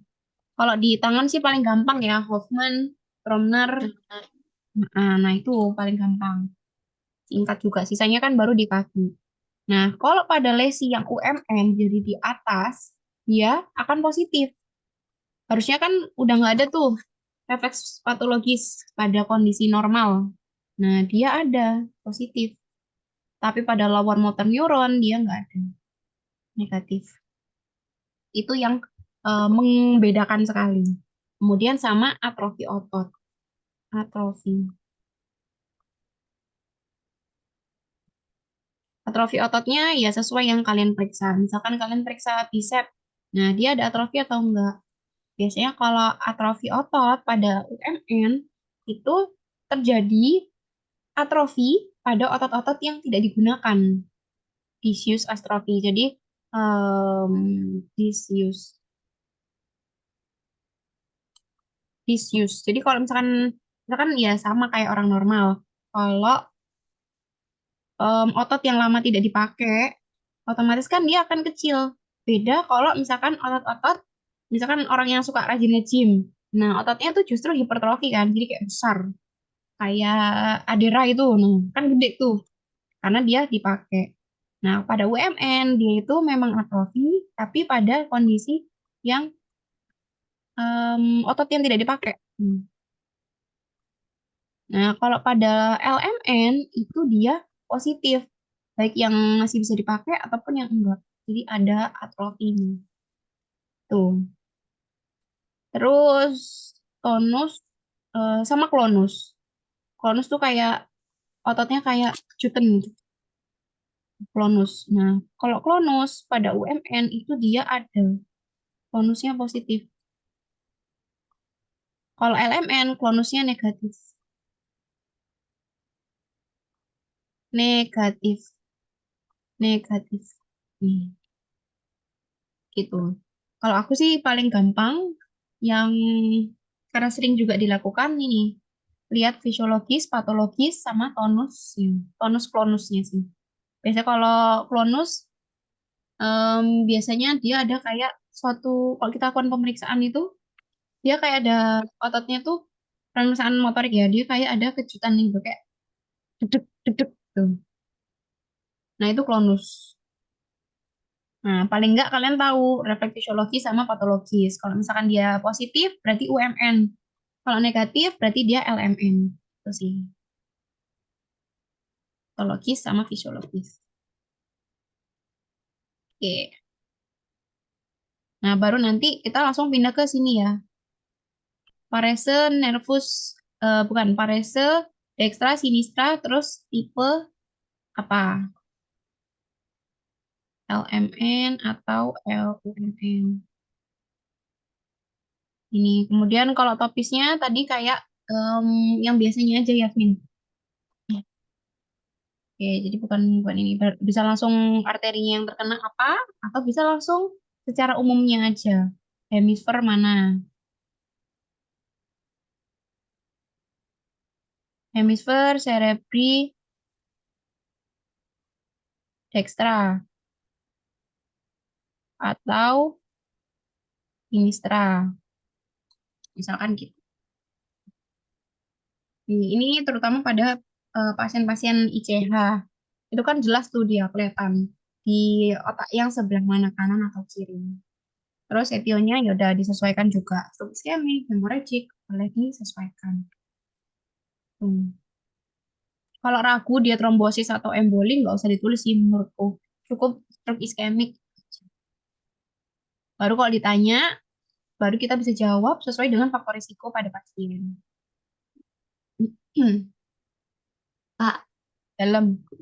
kemarin itu waktu di UPS kan ada yang periksa nervus facialis, yang sensorik yang disuruh, yang rasa itu yang di 2/3 anterior lidah, 2/3 itu anterior lidah. yang sensorik itu ditanyain perbedaannya LMN sama UMN kalau dilihat dari lidah itu gimana gitu. Sip, sip, sip. Perbedaannya, tapi kamu tahu ya, kalau 2/3 anterior itu apa aja? Terus yang posterior apa, tahu ya? Seingat. Iya, Bentar. LMN sama UMN kok dari pengecap ya, nekuskannya. Aku lupa sih itu. Coba nanti tak cari dulu ya. Kalau misalnya aku udah nemu, baru aku kasih tahu kamu. Daripada aku salah ngasih taunya. oke. Oke, itu untuk PR ku ya. Kok ya lupa ya? Kayak selain itu ada lagi nggak? Ya, Enggak sih, kemarin itu aja, tapi bukan pertanyaan buat aku sih, buat temanku. walah. Terus itu, apa namanya? Nggak dijawab sama dokternya sendiri. Nih. Enggak, malah dijadiin PR kemarin. Oh, I see, I see. Nah, itu. Kayaknya tuh ya, kalau yang UMN tuh harusnya yang seperti, pertanyaannya 2/3 ya? Enggak, Kak. Pokoknya yang dari lidah aja gitu. Hmm, kayaknya tuh yang sepertiga deh, sepertiga anterior, sepertiga posterior, sorry. Yaitu rasa pahit. Soalnya kalau sepertiga posterior, dia itu em, ininya dari nervus glossopharyngeus. Jadi nervus berapa itu berarti? 11 ya? Bukan. 9. Kalau 11 kan trapezius, 9. Iya. Tuh. Kayaknya sih itu kalau kalau logikaku ya. Coba nanti aku cari dulu deh daripada ya. Hmm. Oke, selain itu, Udah kayaknya. oke, kalau gitu kita move on ke yang lain dulu ya. Kita move on ke Kamu tanya, dalam, ya. defisit neurologisnya itu yang apa aja ya, Kak, tandanya? Apa? Pada stroke. Iya, Pada stroke, pada stroke nggak? Sorry, sorry. Pada stroke, defisit neurologisnya itu macam-macam, mulai dari penurunan kesadaran, itu juga masuk ke defisit neurologis. Terus kemudian yang paling sering itu adalah parese. Parese atau paralisis itu termasuk ke defisit neurologis. Pasiennya em, ini pelo itu juga termasuk. Jadi defisit neurologis itu sebenarnya ada yang vokal sama ada yang global sih. Aku mau nyatet tapi lupa, bingung gimana. Wait, di sini ya. Aku bikin catatan sendiri. Nah, ini biasanya dokter dia juga nih. Ditanyain kah? Defisit neurologis yang vokal apa? Neurologis apa? Yang global apa? enggak, Kak, cuma defisit neurologisnya itu kayak gimana aja. Oke. Iya. Jadi defisit neurologis itu sebenarnya dia terbagi menjadi dua, yaitu ada yang vokal sama ada yang global. Nah, kalau vokal itu dia kayak parese, paralisis, nih, kelemahan. Kelemahan. Kemudian ada gangguan pada fungsi otonomnya. Misalkan nggak bisa tahan kencing atau ya fungsi otonom kayak gitu. Otonomnya gimana? Terus habis itu fluennya atau gangguan sensoris daripada afasianya gimana? Atau gangguan bicara ya, fluen atau kayak fluennya tuh negatif. Jadi dia nggak bisa ngomong atau Terus habis itu disatria tuh yang Kalau fluen itu pemahamannya. Disatria. Disatria itu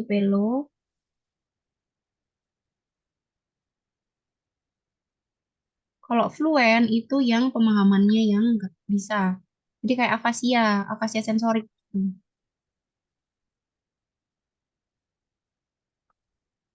Dia pemahamannya terganggu.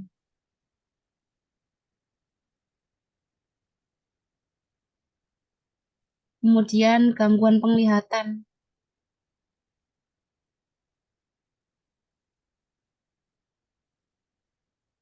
Gangguan penglihatan.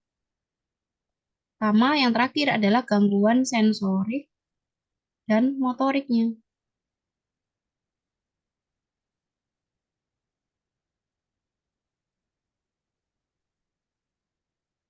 Nih, tiba-tiba tangannya kebal atau kebas. Terus motoriknya, dia nggak bisa angkat tangannya, misalkan. Tuh, harusnya kan kalau motorik bagus tuh 5 ya. Nah, dia kurang dari itu. Kemudian kalau global baru, dia ada penurunan kesadaran. Penurunan atau penkes ya. Penkes. Terus ada kejang. Nah, itu yang global. Tuh. Ini untuk defisit neurologis. Nah, pada pasien-pasien stroke bisa muncul semua nih. Atau bisa muncul sebagian. Jadi nggak mesti. Kalau full blown ya berarti bisa jadi semuanya. Tapi bisa jadi itu emang lesinya udah luas. Lesi daripada di otaknya, cerebrinya itu dia sudah luas. Gitu. Ada lagi yang mau tanyain?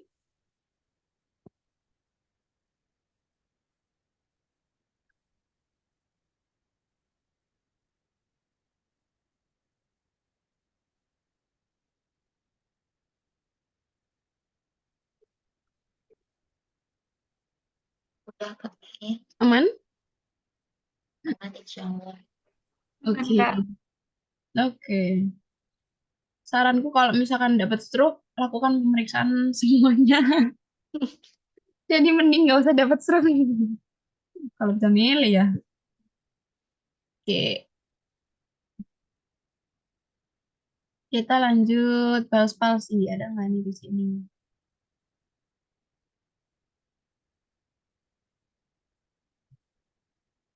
Nafas cepatnya.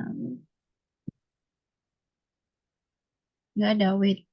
Pindah ke yang satunya.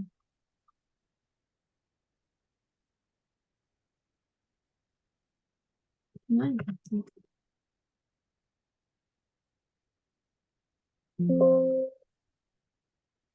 Oh ya, tadi ada revisi ya. Yang bagian gejalanya stroke ini tadi.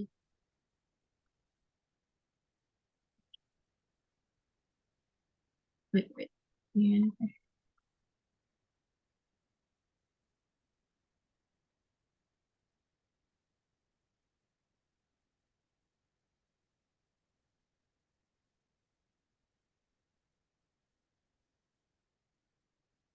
Bell's palsy.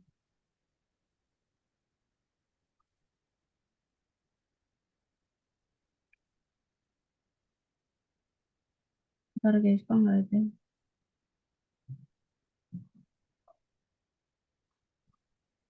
Bentar, bentar.